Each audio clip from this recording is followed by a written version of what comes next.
So I get asked this question all the time. What are the comic books that I want to own? Today, I'm going to answer that question.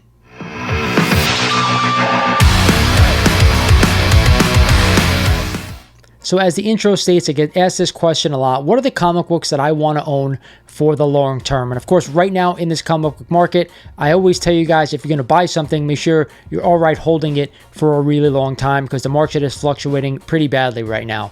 With that said, I always talk about a bunch of Silver Age books that I want to own in my collection, 10 Bronze Age keys max that I want to have in my collection, and a few Copper Age books. Today, we're not going to be talking about the Golden Age because the Golden Age is actually very difficult. A lot of people cannot go out and spend the kind of money that these books are going for. A lot of them are pretty scarce as well. Obviously, you guys know I want to own an Action 1. I want to own a Detective Comics 27, but it's really not realistic for me, and it's not realistic for a lot of the collectors out there. So we're going to eliminate the Golden Age today in this video, but we are going to be talking about silver, bronze, and copper. Obviously, you guys know I'm not a huge modern collector, so there's not many modern books that I want to own, so we'll skip that as well. But before we get started in the video, like always, I remind you guys, we're almost at 8,000 subs. I think we're literally just over 100 away. I can't wait to do this giveaway, get this stuff out of this office, and give it to one lucky subscriber. With that said, I need help, guys. I need you to not only hit that sub button, smash the like button for me because we're trying to grow this channel up to 10,000 subs by the end of the year, and I think we only got like 4 months left. With that said, let's talk about some of the books I want to own in my collection for the long term. So let's go ahead and start with the Silver Age because there are a lot of books from the Silver Age. That's really the meat of my collection. I don't own all of these books, but if I had it in my means, I would definitely go out and buy all of these just to have in my collection. And a lot of them I actually used to have, but sacrificed a bunch of them to go ahead and get a bigger book. And to me, that's always the better deal. But like I said before, you can't always do that. You can't always go out and buy Golden Age keys or trade for them in this instance. So these are the Silver Age keys to me that I think are important to own, that I want to really have a bulletproof collection. So the honorable mentions for me, we're going to start with Fantastic Four number 12. You guys know I absolutely love this classic Jack Kirby cover. It is a small key. It is the first time the Hulk meet their Fantastic Four. They don't actually fight in this comic book, but again, I've always loved this cover, and I always talk about the gray backgrounds and of course the pops of color from the Hulk, the Thing, and the Fantastic Four. Now, grade-wise, you guys can actually go ahead and buy the grades that you want to keep in your collection, but for me, I'm going to give you the grades that I personally want to have on my collection, and that just means that I don't really want to break the bank on a lot of these books. I just want to own it, and these for me are the optimal grades that I really want to own them at. So for this book, FF12, I want to own this book in a 2.5 all the way up to a 4.5 depending what I want to spend. Next up in the honorable mention category is a copy of Silver Surfer number 4. You guys know this book as an iconic cover by the great John Buscema. It's probably one of the best covers that has ever been done in comics. Very classic. Yes, I want to own this book. I've definitely owned this book in the past numerous times. I've had low-grade copies, and I've had all the way up to a 7.5. From my perspective, though, I really don't want to break the bank on this comic book. It can still be had for cheap in mid to high grade, so a 4.0 all the way up to a 7.5 is where I feel most comfortable. Up next on the honorable mention list is a copy of Fantastic Four number 48 and the first appearance of the Silver Surfer. You guys know I absolutely love this book. It is a must-own book if you're a Fantastic Four fan and also a Silver Surfer fan. A lot of comic collectors out there are absolutely in love with this character, a very critical character in my opinion in Marvel lore. With that said, another book you do not have to break the bank on just to own it. It's come down significantly over the past 4 to 5 years. I personally would like to own anywhere between a 4.0 and a 5.0, only because 2.5s, 3.0s, around those grade point averages are super cheap, and this actually has a lot of copies on the CGC census. For me, obviously, if you just want to own the book, go ahead and buy it, but for me, that 4.0 to 5.0 range is optimal for what I want to spend for this book. And the last book I want to talk about on the honorable mentions list is a copy of Strange Tales number 110. So this book, we all know, has one of the worst covers in comic book history, but it is a massive first appearance, so I did want to include it on an honorable mention list. It is an important book, and I think if you still can get it for cheap, I'd like to own it. Regardless, because it is so cheap, anywhere from a 2.5 all the way up to a 4.0 is a solid starting point just to have it in the collection. But when we're talking about some of these honorable mention books, I don't feel the need to 100% have them in my collection, but for those people who like these characters, and I do think that they are important books, I want to have them on the list. All right, so let's talk about the meat and potatoes of the Silver Age. You guys probably know what a lot of these keys are, but for me as a Marvel collector, these are the books that I'd really be after. I know a lot of people out there search for some of the smaller keys, but I always think it's better to go after the big boys first. I think you will not have as much regret buying some of the smaller keys. I think down the road, a lot of people kind of feel like, you know what, I spent a lot of money on these smaller keys. I could have had one of these bigger ones. So let's get right into it with the biggest Silver Age book of all time. One of my favorites. You guys know what it is. It is a copy of Amazing Fantasy 15, the first appearance of Spider-Man. I think this is a must-own book if you can afford it, and I think grade point-wise, I would stick anywhere from a 1.0 to a 2.5. So yes, low grade. Why do I say low grade for a lot of these books? It's because I think a lot of people want to own this book, obviously, but not a lot of people out there want to go ahead and fork up the cash it's going to take to get a higher grade copy of this book. I think a lot of collectors really are okay owning lower grades, and a lot of the times you can go ahead and sell this book in a pinch if you need to, but 100% at the top of my list of Silver Age books I want to own. Up next, what could it be? It is a copy of Tales of Suspense number 39 and the first appearance of Iron Man. Again, another must-own book if you are a Marvel collector. And again, I'm going to reiterate the same thing I said for AF-15, anywhere from a 1.0 to a 2.5. And a lot of these books on this list, you're going to get that same grade point average because if you need to move any of these books, they will sell pretty quickly because these are very desirable. But either way, TOS 39, definitely a must-own in my opinion. Then, of course, we have Journey into Mystery 83, the first appearance of Thor, another classic first appearance in that early Silver Age Marvel run. Again, a 1.0 to a 2.5 is where I'm comfortable spending for this book. You can probably get a nicer copy for only a tad bit more money, but for me, I want to keep my money in my pocket. I want to keep it invested in other things as well. So I didn't really want this video to be about money. I just want to talk about the books that I want to own if I'm a collector for the long term. But either way, this one must-own book, and I don't think you need to break the bank to own this one as well. Then, of course, we have Hulk #1, another book I do have in my collection right now. I personally have a CGC 1.5 signed by Stan Lee. And all of these Silver Age books, if you go ahead and look at the CG census, there are quite a few copies on the census, but as we narrow them down with Stan Lee signatures or other signatures, they grow less and less and less. And that's why I own, for the most part, signature series on a lot of these big books. But again, this is up to you what you want to do. But either way, for me, a Hulk 1, again, I want to own anywhere from a 1.0 all the way to a 4.0. So why do I go up to a 4.0 on this book? Because if you guys don't know, Hulk 1 is actually the scarcest key from these early Silver Age Marvel books. So I think you still can get a 4.0 for a decent price. This book definitely has come down over the past year, whereas the previous year, this book was continually going up in price. So buy where you're comfortable. For me, a wider range with this book because I think you can get higher grades for a little bit better deal. So another book that I have in my collection is a copy of Amazing Spider-Man #1. And if you watch my channel religiously, you know I have a 0.5 copy.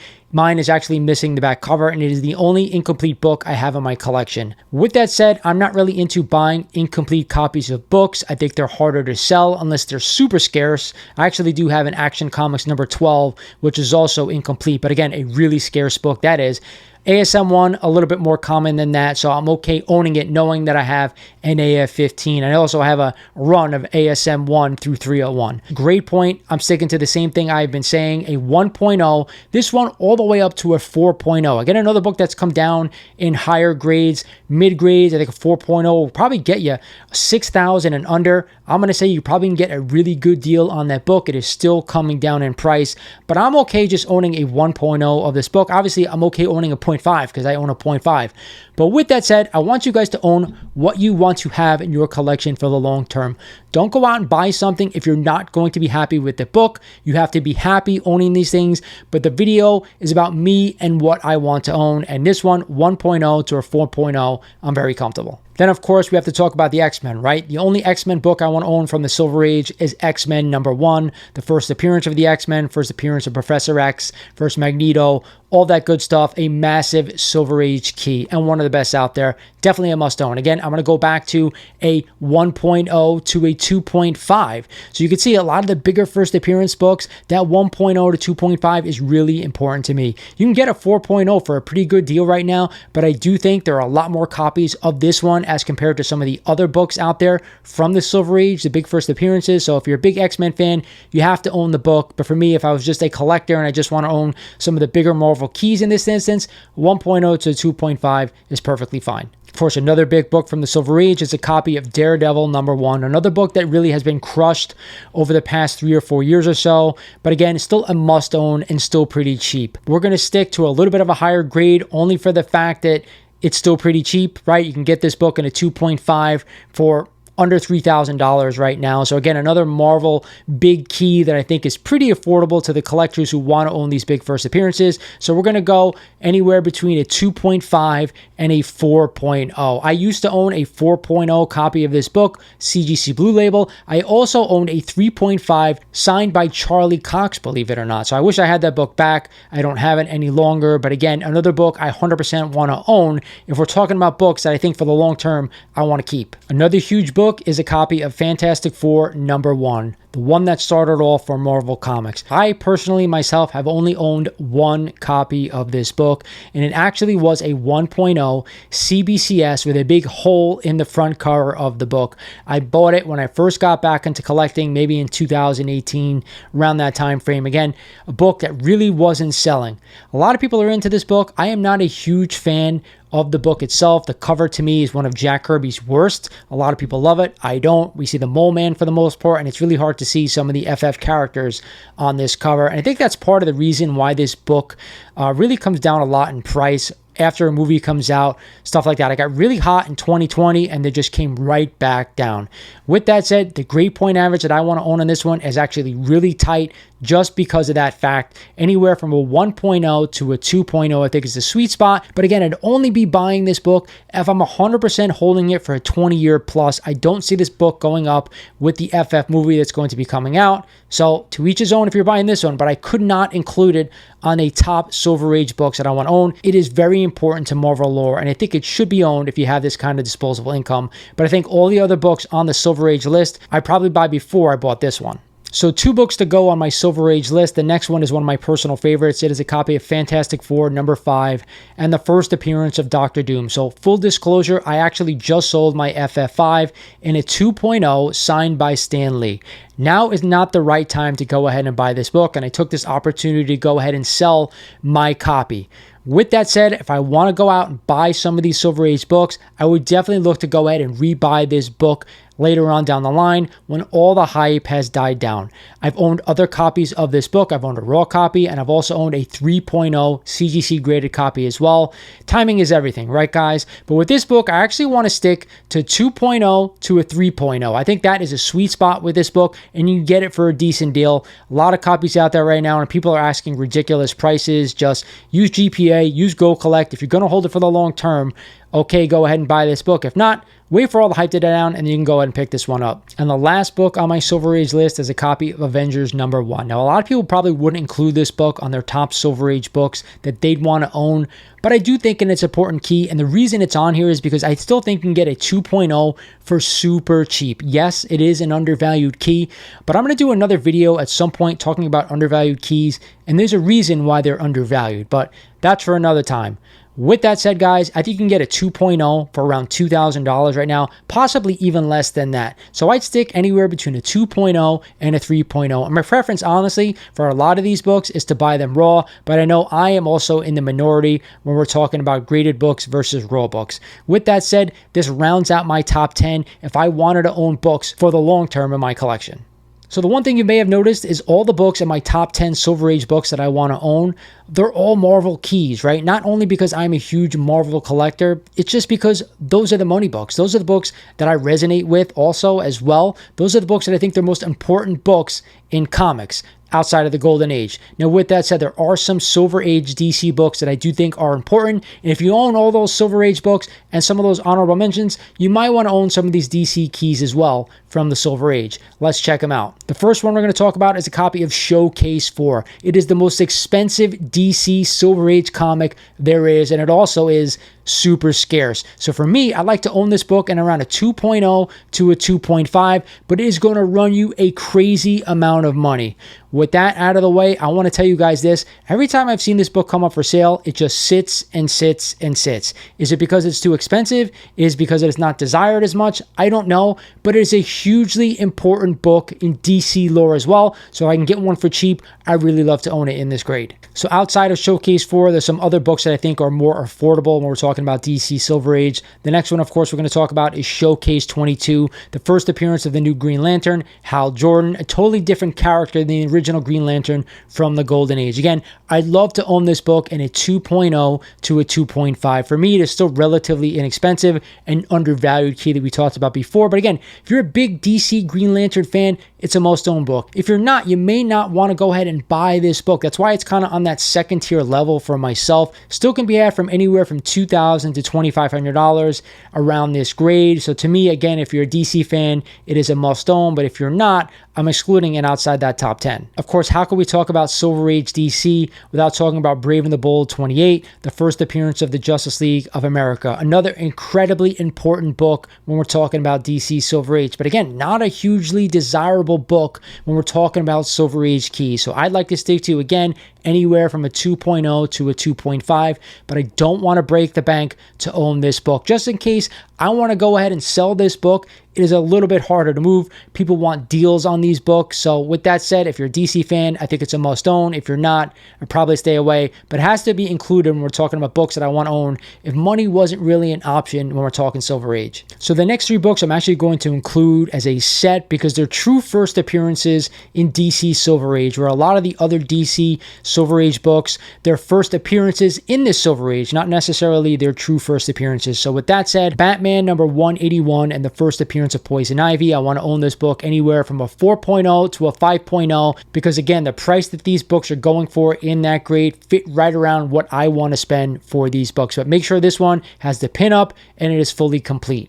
With that said, we're going to jump over to Batman number 121 and the first appearance of Mr. Zero, who later goes on to be known as Mr. Freeze, an incredibly important book. Again, if you're a Batman fan, we talked about a lot of the Batman villains first appearing in the Golden Age. This is a true first appearance in the Silver Age, and I think it's a must-own anywhere from a 2.0 again to a 4.0. That's really, when we get over 4.0, it becomes a dollar amount where I'm not really comfortable spending to own this book. And the last one, of course, is a copy of Action Comics number 252 and the first appearance of Supergirl, another book that you could add cheap maybe about 2 to 3 years ago, and now all of a sudden it's just shot up in price. So again, anywhere from a 2.0 to a 4.0 is where I'm most comfortable. But again, if you're a DC fan, Superman fan, it's a must-own book. And that's it for DC Silver Age.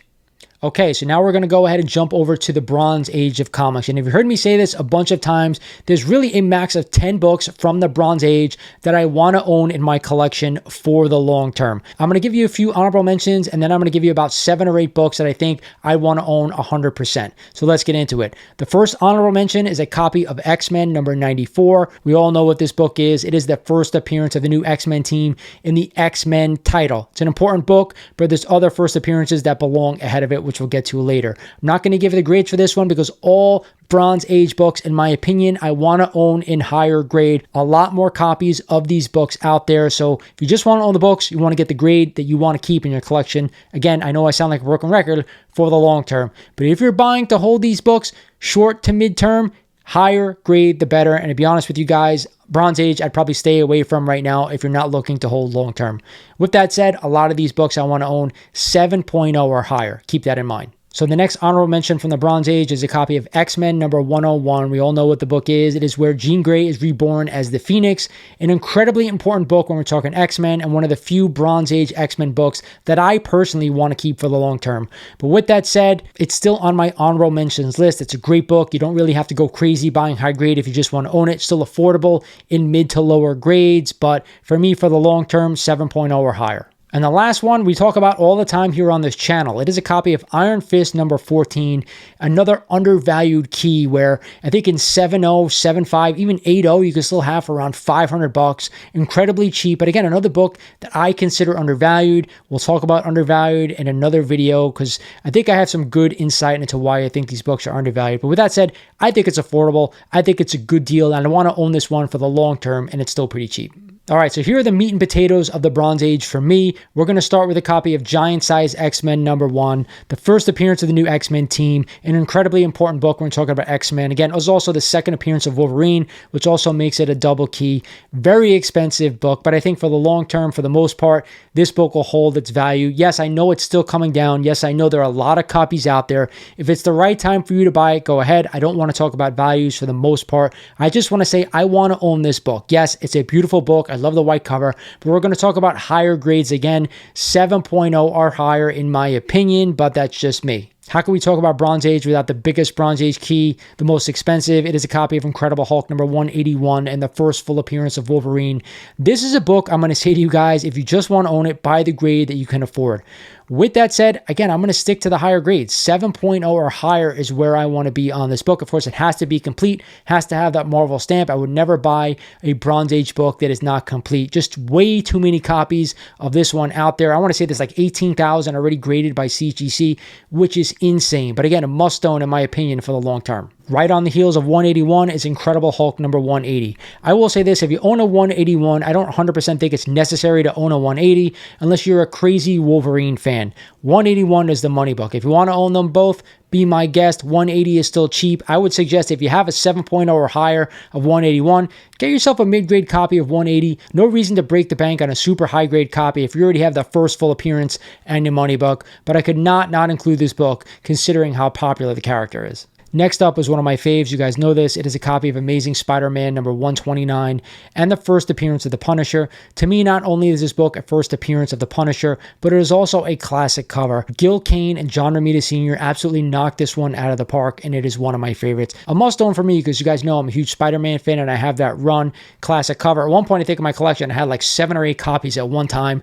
I'm only down to 1 right now. So with that said, I could not have this book on the list. It's a must-own in my opinion. The next book is a book that many people may not realize has the lowest CGC census numbers of these Bronze Age keys. That, of course, is Marvel Spotlight #5. I'm not saying there's not a lot of copies out there of this one, but not too many have been graded by Bronze Age standards. With that said, I want to own this book again anywhere from a 7.0 or higher, and it gets a little bit more expensive because of this great black cover. But again, another book, 100% a must own. Now, the next 2 books on this list are also both Marvel books. We'll get into DC in 1 minute, but these are books, if I don't have some of the other copies on the Bronze Age list so far, that I said, you know what, maybe I do want to own these. Of course, there are copies of Tomb of Dracula #10 and Werewolf by Night #32. Less popular characters than the ones we previously talked about here on this Bronze Age list, but are still rather affordable when we're talking about Marvel key first appearances. So to each his own on these 2 characters. If income and money was no matter, yes, I'd 100% own these books. But again, I'd like to stick to the higher grades,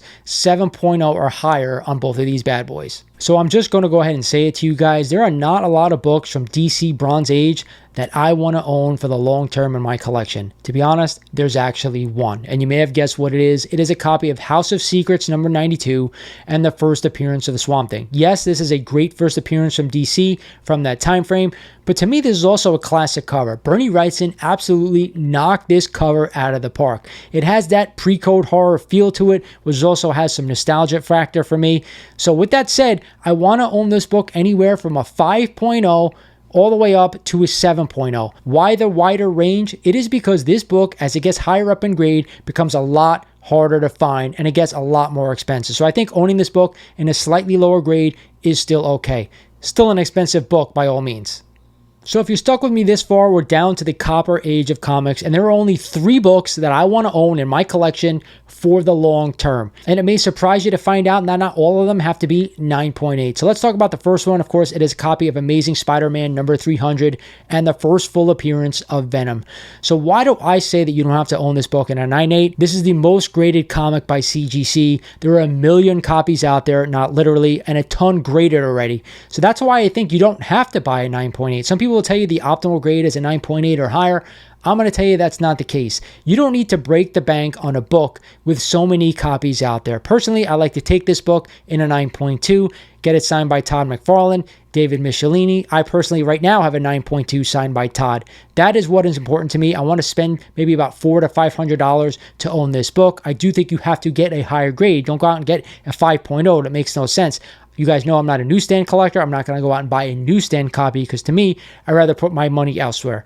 With that said, I still think it's a must-own book. The character is very important, not only in Spider-Man lore, but Venom as an anti-hero himself. Extremely popular and a must-own book. I just don't want to break the bank to own this one. So the next book we're going to talk about is a book I talk about all the time on the Hot 10 Comics of the Week breakdown. Of course, it is New Mutants 98 and the first appearance of Deadpool. I'll tell you this, you've heard me say this before, I only want to own this book in a 9.8 or higher.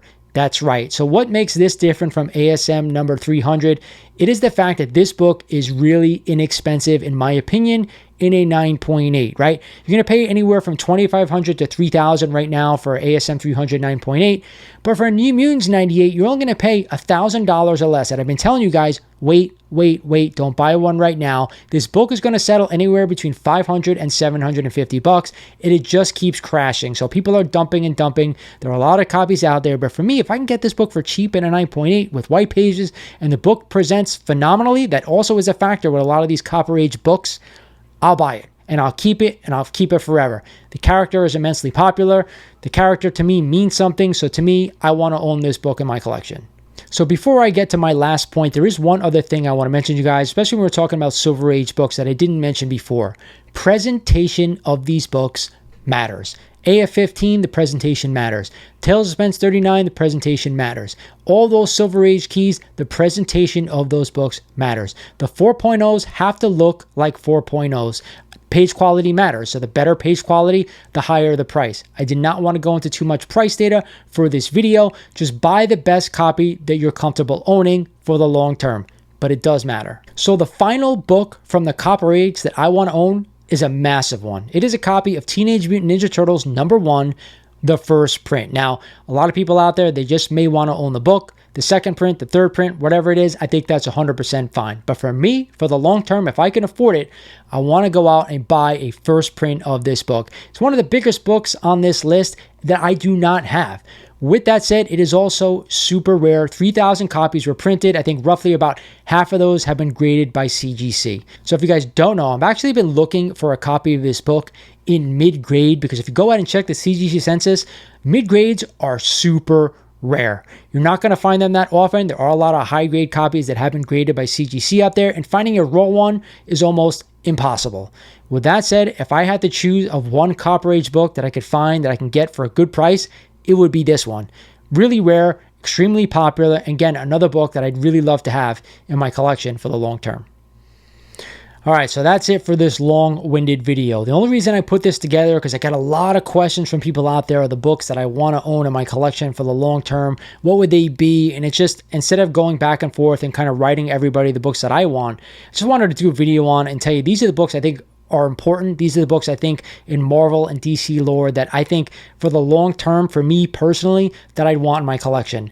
Side note, I've actually owned most of these books. And again, when you trade a lot of books for a bigger Golden Age book, you kind of don't want to go ahead and spend the money on some of these other books anymore. But with that said, if Golden Age big books are not your thing, or you don't want to go ahead and buy some of those big books, these are the next books that I want. And yes, there's still big books on here. That Silver Age list, there's nothing to shy away at. All books that I want to own in my collection. Personally, I still have an AF-15, an ASM-1, a Hulk 1, so on and so forth. But a lot of the other ones, I traded away. With that said, if I can get them back without spending a lot of money, I probably do it. So again, you don't have to own every book on this list. Pick and choose the ones that you want to own. But for me personally, these are the one I'd stick to.